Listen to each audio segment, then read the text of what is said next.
পুরান ঢাকায় ফেমাস হচ্ছে খাসির গ্লাসি। আমি কোনো রেস্টুরেন্টে এর আগে গরুর গ্লাসি শুনি নাই। সাথে অনেকগুলা গোস, ঝুরা গোস।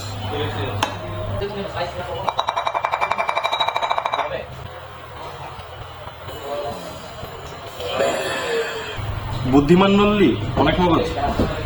শীতকালের বিকালগুলোতে অ্যাজ ইউজুয়াল যে সারাদিনের কাজকর্ম শেষ করার পরে না একটা পাগলা ক্ষুধা লাগে। আপনাদের কেমন লাগে আমি জানি না, কিন্তু আমার কিন্তু বেশ মনে হয় যে কাচ্চি খাই, বিরিয়ানি খাই, গরুর চাপ খাই, কাবাব খাই, নেহারি খাই। তো এগুলো না আসলে আমার প্রতিদিনের ঘটনা। অফিসের কাজকর্ম শেষ করার পরেই ঠিক যখন আসরের নামাজ পড়ে উঠবো অথবা মাগরিবের নামাজের পরেই একটা বেশ ভালো একটা ক্ষুধার মোচড় দেয় এবং সুন্দর সুন্দর খাবার চোখের সামনে ভাসে। তো অবশেষে সেদিন কিছু সময় বের করে চলে আসলাম সাত সমুদ্র 13 নদীর পাড়ে লালবাগ নবাবগঞ্জ বাজার রোডে এখানকার জমিদারি ভোজে একটা বেশ জমিদারি স্টাইলের ভোজ দেওয়ার জন্য।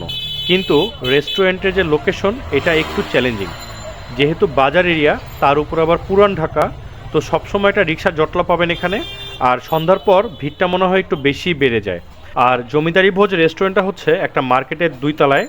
তো নিচতলায় হচ্ছে মার্কেটের ভিতর দিয়ে, এই যে মার্কেটের ভিতর দিয়ে রাস্তা, এখান দিয়ে যেতে হবে। মার্কেটের ভিতর দিয়ে 2 তলায় গেলে রেস্টুরেন্টটা পাবেন। সন্ধ্যার পর রেস্টুরেন্টে একটু কাস্টমার প্রেশার বেশি থাকে, সিট পেতে একটু ওয়েট করতে হতে পারে। তো আমাদের অল্প কিছুক্ষণ ওয়েট করতে হয়েছিল, আমরা এরপর একটা সিট পেলাম, এখানে বসে পড়লাম। যেহেতু আমরা একটু ভিডিও টিডিও করবো, একটু সাইডেই বসলাম অন্যদের যাতে ডিস্টার্ব না হয়। আর ইন্টেরিয়রটার দিকে একটু তাকালাম, একটা পুরনো ঢাকার ধাঁচের একটা ইন্টেরিয়র আছে, একটা সুন্দর বন্দুক দেওয়া আছে ওয়ালে, আমি জানি না এটার কাজ কি। আর হচ্ছে গিয়ে আমরা কিছু আইটেম দেখে আইটেমগুলো অর্ডার দিয়ে দিলাম। বিফ গ্লাসি 2 পিস বিফ থাকবে এবং ডিম থাকবে একটা। এটার দাম হচ্ছে 245 টাকা। দেশি হাঁস ভুনা এটা হচ্ছে 280 টাকা। বিফ নল্লি মাংস সহ এটা হচ্ছে 320 টাকা। গার্লিক নান এটা হচ্ছে 70 টাকা পিস। আর এটা হচ্ছে বাটার নান, এটা 50 টাকা পিস। এটা হচ্ছে বিফ গ্লাসি। আমরা জানি পুরান ঢাকায় আসলে গ্লাসি আইটেমটা অনেক জনপ্রিয়, কিন্তু সেগুলো হচ্ছে সবই মাটন গ্লাসি করে। এই প্রথম আমি আসলে বিফ গ্লাসি আইটেমটা পেলাম। এখানে হচ্ছে ওনারা যেটা বলতেছে এটা হচ্ছে কোরলের মাংস। এটা মাংসটা খুব মজা হয় এবং খুব সফট হয়। আমরা এটা দিয়ে শুরু করছি। এই যে পিসটা দেখেন, এরকম 2 পিস মাংস থাকবে, 1 প্লেট বিফ গ্লাসিতে এবং সাথে একটা ডিম সিদ্ধ থাকবে। এই ডিমটা হচ্ছে আবার এটা রেওয়াজ, এটা হয়তো অনেক আগে থেকে এই চলটা চলে আসছে। আমরা ডিম খাবো না, ডিমের রিভিউ দেওয়ার কিছু নাই, আমরা মাংসটা রিভিউ করি। একটু বাটার নান দিয়ে ট্রাই করি। বাটার নান দিয়ে জিনিসটা খেতে কেমন। বিসমিল্লাহ। এত সফট মাংসটা এবং এত মজা। কোরের মাংসটা এমনি মজা হয়, আর এই মাংসটা হচ্ছে একদম কোরমা টাইপের, খুব লেস স্পাইস কিন্তু খুব ব্যালেন্সড একটা স্পাইস দিয়ে। পুরান ঢাকার কোরমাগুলোতে এমনিতেই মজা হয়, কোরমা আইটেম যেটা করে, তার মধ্যে এটা করছে বিফ দিয়ে, মানে অস্থির। এত মজার গ্লাসি আমি কোথাও খাই নাই। বেসিক্যালি বিফ গ্লাসি তো আগে খাই নাই। এটা হচ্ছে সুপার একটা টেস্ট। 320 টাকায় এই নেহেরিটা আমরা পেলাম।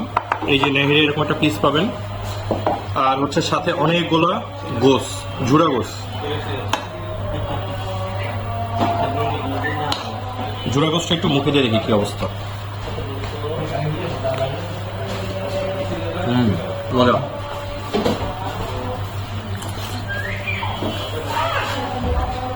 ঝুরা গোসটা মজা।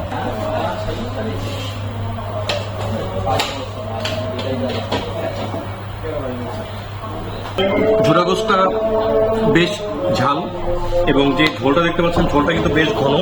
এই ঝোলের কনসিস্টেন্সিটা যদি আপনাদের দেখাই, ঝোলটা অনেক ঘন, অনেক মশলাদার। এখানে যে মশলার যে ফ্লেভার গুলো, লেহারি যে একটা ফ্লেভার পাচ্ছি, খুব মজাদার। পিসটা কিন্তু পুরো সলিড, দেখেন একদম ভরপুর।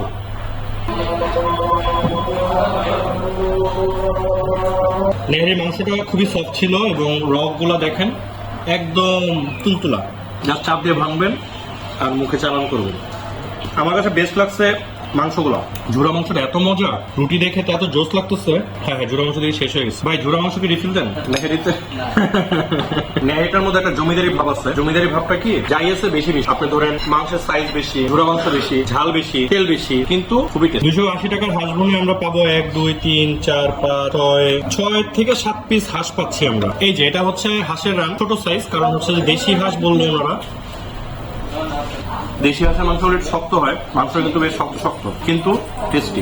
হাঁসের মজা হলো ওটা ঝালে, যে হাঁসের ঝোল যত বেশি ঝাল সেই ঝালটা তত বেশি মজা হয়। কিন্তু এখানে জিনিসটা হচ্ছে নান রুটিটা তো একটু মিষ্টি মিষ্টি হয়, এই ঝালটা এই মিষ্টিটা মানে বেসিক্যালি একটু নিউট্রাল করে ফেলছে। রুটি দিয়ে খাওয়াতে ঝালটা কম লাগতেছে, কিন্তু আইটেমটা কিন্তু বেশ ঝাল। ওনারা বেসিক্যালি হাঁসের সাথে রুটি সার্ভ করে, আর হচ্ছে আপনারা চাইলে ভাত নিতে পারবেন। ওনাদের এখানে ভাত এবং একটা ঘন ডাল আছে, কিন্তু আসলে বিকালবেলা এত নাস্তা খাওয়ার মতো অবস্থা নেই। আমরা রুটি নিলাম, রুটি দিয়ে হাঁসটা খাচ্ছি, কিন্তু আমার মনে হচ্ছে পরোটা বা লুচির সাথে জিনিসটা আরো বেশি জমতো।